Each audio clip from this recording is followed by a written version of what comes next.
Hi, hello, ladies and gentlemen, and salam sejahtera tuan-tuan dan puan-puan. So before I proceed with my presentations today, I'd like to firstly introduce myself. So my name is Barmanamoy. I am from Sabah, Malaysia, and I'm currently working in oil and gas industry as a drilling performance. And this is my third semester in this motion program. And in this particular semester, I am very excited to learn risk management together with you guys, and also with the help of our lecturer, Dr. Suhaila. So in this particular presentation, I'd like to share a little bit about the Deepwater Horizon incident that happened back in 2010.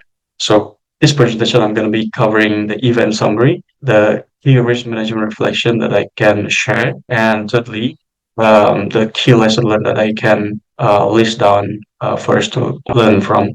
So as introductions of this incident, basically the Deepwater Horizon is the name of a drilling rig. So drilling rig is basically a facility that required in order to drill a well. So for this particular well, Macondo, this is basically located at the Gulf of Mexico.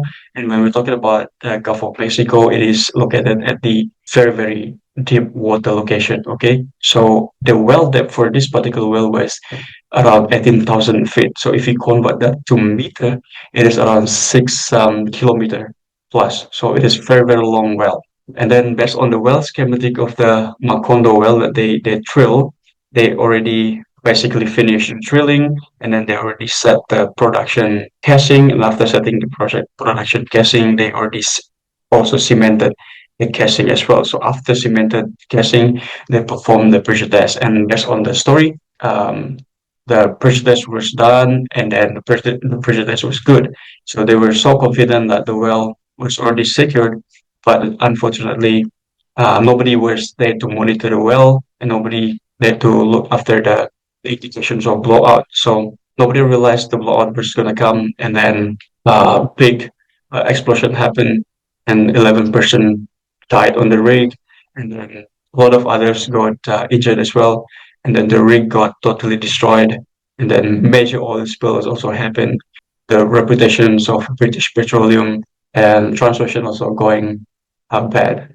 Okay, so based on uh, the risk management reflection that I can take here, basically we can all think that this catastrophic event that happened in the Deepwater Horizon back in 2010, it was not only because of one small failure, but it is believed to be having a lot of small failure that basically triggering the catastrophic incident like what happened in this particular drilling rig. If you look very closely here, the finding was no clear hierarchy in place.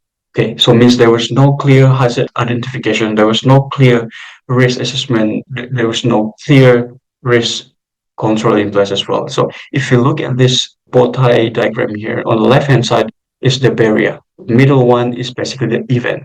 The right hand side one here is basically the consequences. They have all this barrier in place. Nobody actually monitored the barrier. And because of nobody monitoring the barrier, they got into top event, and after that they got into blowout, and big catastrophic event happened. Apart from that, failure to verify the barriers, like what I said just now, okay, they failed to make sure that the barrier is monitored, the barrier is okay, barrier is in place. And they got so complacent because they've been drilling for a long time. Some of them got like more than 20 years of experience in the oil and gas industry, and they got so confident that nothing's gonna happen. But it happened.